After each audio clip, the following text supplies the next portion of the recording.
Bienvenidos amigos a otro encuentro literario. Hoy lo vamos a hacer con un cuento de Beatriz Casal y se llama Con nuevos ojos. No insistas, niña, ya te dije que voy a quedarme como estoy. Dios quiso que pasara el resto de mi vida sin mirar y así será. Pero viejo, si todo el mundo está pasando por esa operación llamada milagro, fíjate que hasta le han puesto un nombre religioso. Me han dicho que los médicos cubanos son muy buenos y cariñosos, que tratan a los ancianos con mucho amor y además que duele muy poquito lo que tienen que hacer. Pero mira que eres caprichosa mujer. ¿No oyes que no quiero saber nada de eso? Tampoco voy a salir del pueblo. Aquí me voy a morir y que sea como Dios quiere. Es que tengo que darle una respuesta a la doctora Rosalía. Ya ha venido varias veces y me da pena con ella. Se preocupa tanto por nosotros y tú sin querer aprovechar esta suerte. El nuevo gobierno nos da la bendición de atención médica a los campesinos y además nos benefician con esa operación Milagros.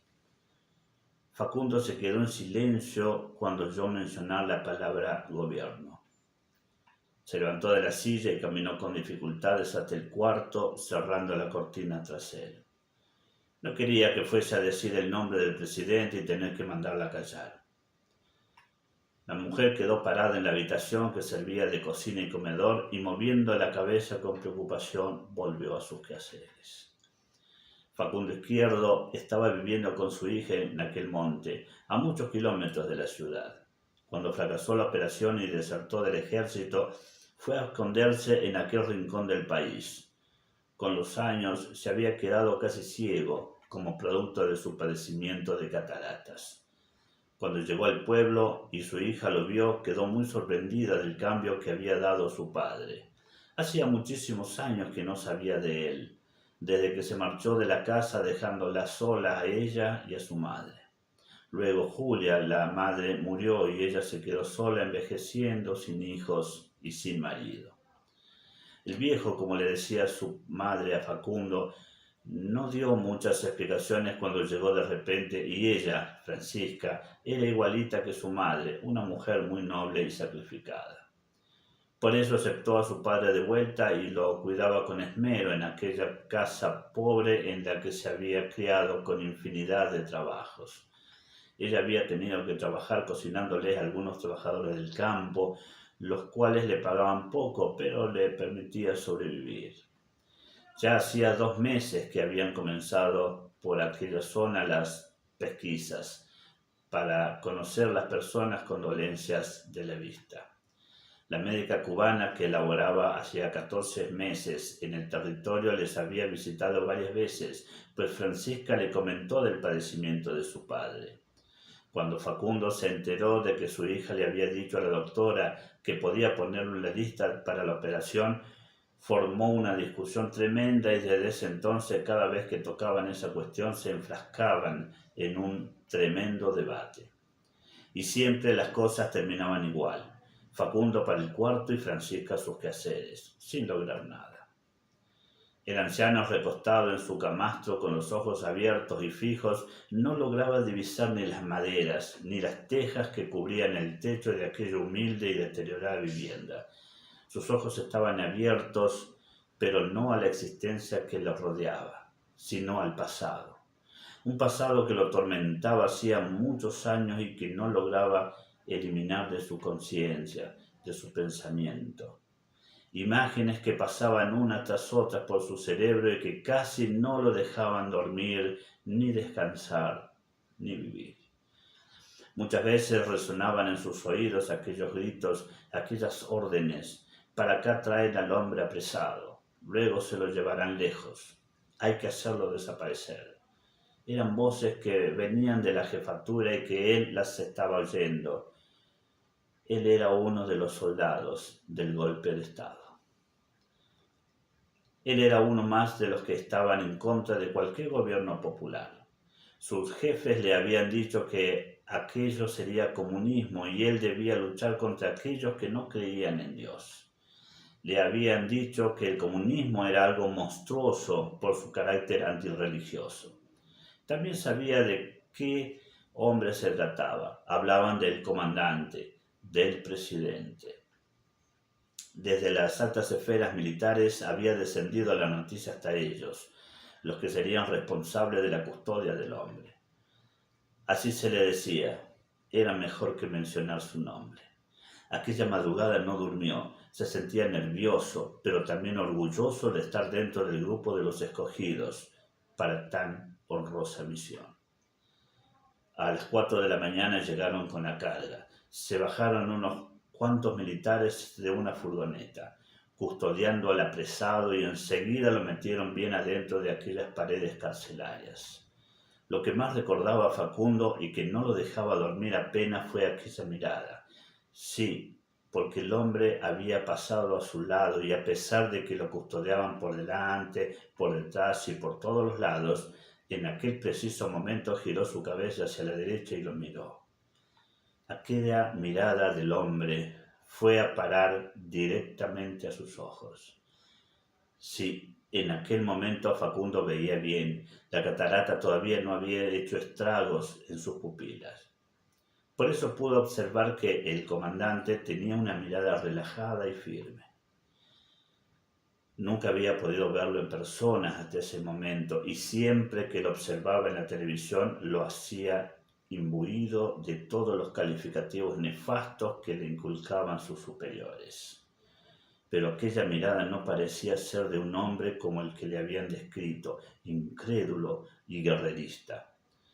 Aquel hombre tenía una mirada serena, una mirada pacífica, una mirada penetrante, firme, clara. Por mucho tiempo, luego de aquel encuentro y de la deserción, había pensado que su progresiva ceguera había sido un castigo del cielo por haber pensado mal de otro cristiano. El padre Ramón lo había dicho en la misa, que los malos pensamientos pueden causar un castigo del cielo. Por eso no podía presentarse a aquella famosa operación Milagros.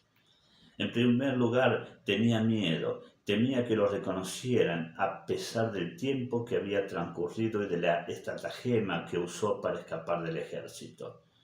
Y por otra parte, tenía vergüenza de alcanzar los beneficios de un gobierno que había despreciado, de un presidente al que había ayudado a apresar y al que le había deseado la muerte.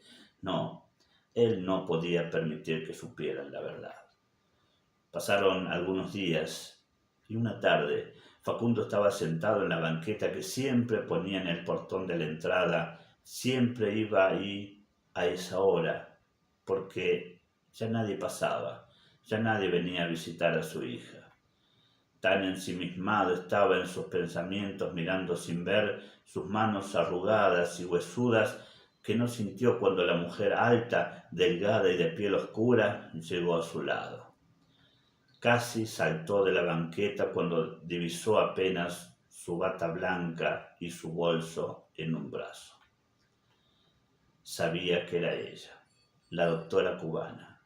Ahí había oído su voz desde el cuarto un día en que hablaba con su hija, cuando intentaba que ésta le convenciera para realizársele el primer diagnóstico y llenar los papeles para enviarlo a la ciudad. Pero no había tiempo de nada. No tenía forma de huir y tampoco podía hacerle un desaire. La joven lo saludó afable y él le respondió sin mirarle a la cara. Ella no perdió tiempo y le dijo sin titubear: Facundo, qué bueno que lo veo. Estoy por aquí de casualidad, vine a ver a una parida en el caserío y mire, qué suerte poder encontrarlo. Él no respondió, pero sabía que venía el momento de la propuesta. Pues sí, Facundo, espero que su hija le haya hablado de la posibilidad que tiene de volver a ver todo este valle tan hermoso. Ella sabía que él conocía el asunto, pero tenía que entrar en el tema de alguna forma. Pues sí, ya Francisca me comentó el asuntico ese, dijo con voz ronca. Pero fíjese bien, joven, yo no quiero que me devuelvan a hablar de operación ni de ir a la ciudad, porque resulta que no quiero. Y a mí me parece que se debe respetar la decisión de la gente, ¿o no? Está usted claro, Facundo.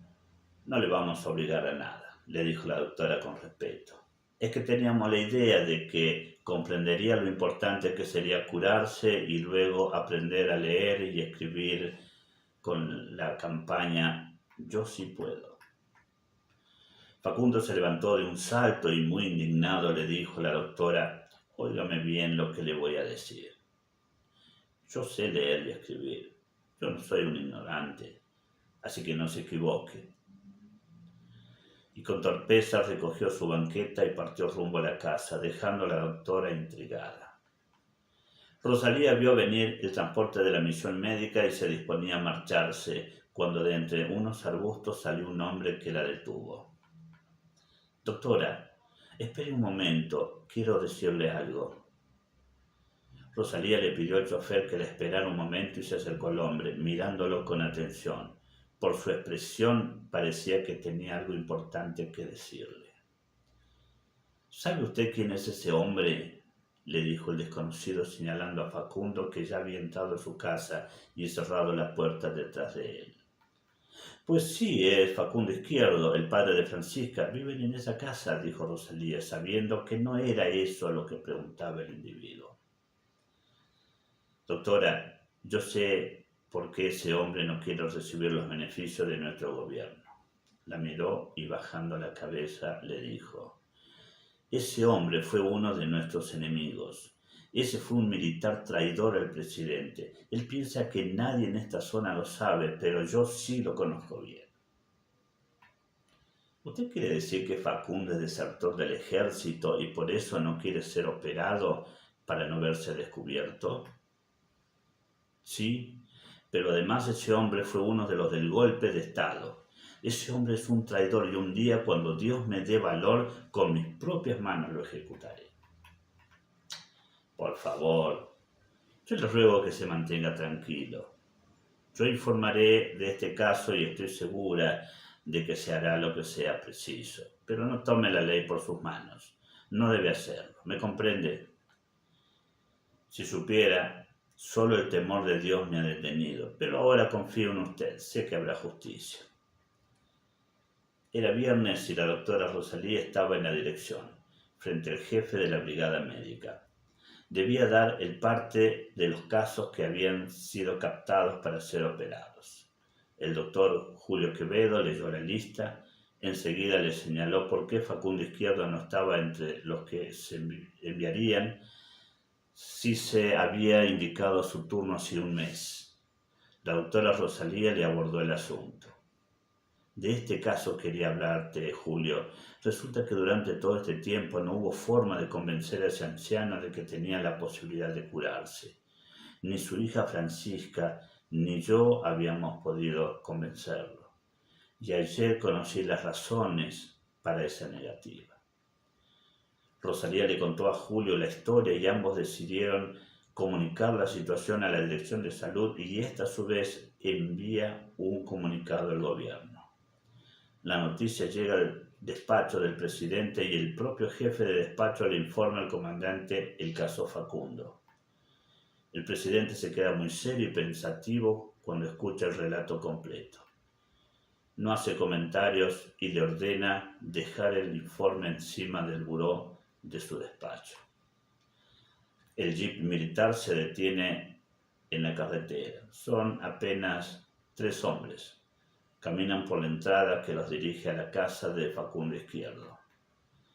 Francisca mira por la ventana y ve venir del grupo de hombres y se asusta un poco, pero cuando llegan a la puerta se da cuenta que todos tienen trajes militares. Enseguida los invita a pasar y los busca acomodando en su humilde sala, les brinda un poco de agua. El más alto de todos le dice: Francisca, nos han dicho que aquí vive tu padre también, Francisco Izquierdo. Hemos venido con una encomienda, pero necesitamos verlos. ¿Él se encuentra? Facundo no espera a que su hija lo busque, se siente descubierto y caminando con mucha torpeza sale del cuarto. Él sabe que son de la guardia militar del presidente y les dice, aquí estoy. Francisca se quedó mirando a su padre sin comprender nada. Los hombres miran a Facundo y le dicen, puedes recoger algunas cosas y también tú, Francisca. Mientras quieras acompañar a tu padre, debemos llevarlo a la ciudad. Recorrieron la distancia en silencio. Facundo no cambió ni una sola palabra con su hija y ésta no se atrevió a preguntar nada. Llegaron a una casa de la ciudad y allí bajaron a la familia Izquierdo. La casa era muy espaciosa y tenía varias habitaciones que aparentemente las habían convertido en salas con varias camas. En algunas se encontraban acostadas algunas personas y había enfermeras y médicos por todas partes. A Facundo y Francisca los llevaron a una habitación donde había 2 camas cómodas, tenía un baño limpio y les dijeron que podían bañarse y cambiarse de ropa. Facundo se extrañó que no lo hubiesen esposado ni llevado directamente a la cárcel, pero no hizo comentarios. Francisca miró a su padre interrogándolo, pero éste no decía nada. Estaba seguro que esa era una estrategia para hacerlo hablar, un método para que él confesara. A las 4 de la tarde tocaron a la puerta y Francisca abrió. Facundo estaba sentado en un sillón con la cabeza pegada al pecho. Los médicos lo llevaron juntos con otros pacientes hacia un quirófano. 3 horas después, Facundo estaba tomando una taza de caldo sentado en la cama. Un grupo de médicos entraron en la habitación y le preguntaron al anciano cómo se sentía. Facundo los miró y comenzó a decir con voz entrecortada, yo no merezco lo que hacen por mí, porque... Está tranquilo, Facundo, le dijo un médico. Sabemos todo lo que va a decir, pero queremos transmitirle un mensaje de parte del presidente. Él sabe que usted fue engañado y que además los beneficios que esta revolución brinda son también para usted. El anciano volvió a recordar aquellos ojos que años atrás lo miraron con serenidad y firmeza. Y 2 lágrimas rodaron por su mejilla. Con nuevos ojos, de Beatriz Casal. Hermoso. Nos vemos en nuestro próximo momento literario. Un abrazo.